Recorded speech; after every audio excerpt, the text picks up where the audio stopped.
First, let's go very, very far back in time. In Central Asia, in what is today Mongolia and the surrounding regions, the warriors of Genghis Khan would ride on horseback for days. These warriors were very strong and very fast, but they had one problem. They had no time to stop and eat. Instead of stopping their horses, these soldiers who were constantly on the move would place leather pouches filled with meat under their saddles. As the horse galloped, the meat under the saddle would be pressed and softened, turning into a kind of minced meat. In the evenings, they would eat this minced meat raw or slightly heated. Today, this is called steak tartare. This was the oldest, most ancient ancestor of the hamburger. No one could have imagined then that this simple soldier's meal would be eaten in every corner of the world centuries later. As the Mongol warriors advanced toward Russia and Eastern Europe, they brought this tradition of eating meat along with them. The Russians loved this dish and developed it further by adding their own style. Then the dish slowly began to spread deeper into Europe. Now we come to the very heart of our story. The 1800s, the city of Hamburg, built on the coast in northern Germany. This city was one of Europe's largest and busiest ports at the time. Just imagine, hundreds of large ships coming and going every day, thousands of sailors and merchants passing through this port. The city never slept. With so many people around, everyone was hungry, of course, and these people wanted something fast, cheap, and filling to eat. That's when Hamburg's clever cook stepped in. They needed minced meat, shaped it into a round form, and then pan-fried it. Sometimes they added onions, sometimes various spices. The round meat patty that emerged was both very tasty and very filling. They called it Hamburg-style steak. This dish became incredibly popular, especially among sailors setting out on long sea voyages. Why? Because finding fresh meat on long voyages was very difficult. But minced meat could last a little longer. Sailors would take these patties with them and sail off across the oceans.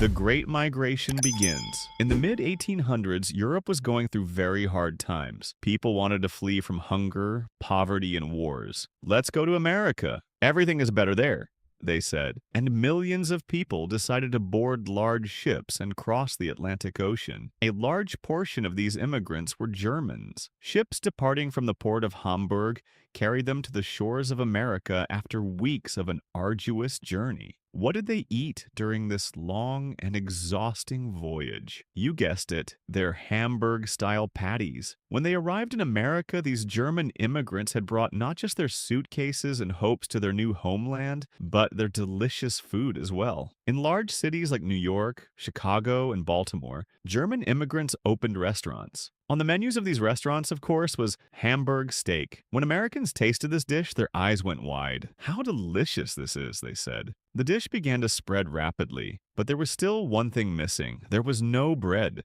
Now we come to the most exciting part of our story. The year is 1904. In St. Louis, in the state of Missouri, an incredibly large fair is being held. Its name, the Louisiana Purchase World's Fair. People from all over the world have come to this fair, and thousands of vendors have set up stalls. Food, drinks, toys, tools, and equipment. Everything is there. In the noisy, colorful crowd of this fair, a young man named Charlie Nagrin has also set up his stall. Charlie was selling patties. He cooked until his hands were tired, but the sales weren't going very well. Why? Because people didn't want to stop and sit down to eat while touring the fair. Everyone was on the move, having fun, rushing from one place to another. Charlie scratched his head and started thinking, "How can people eat while walking?" he asked himself. Then his eyes landed on the slices of bread nearby, and that magnificent idea came to him. He took the patty, placed it right in the middle of two slices of bread, and held it out to his customer. The man looked at it in surprise at first. Then he took a bite. Then his eyes lit up. "What is this?" he asked. "A hamburger," said Charlie, smiling. From that day on, Charlie's stall was packed to the brim. Everyone wanted to try this new invention. You could eat it while walking. Your hands didn't get dirty. It was both filling and delicious. It was perfect.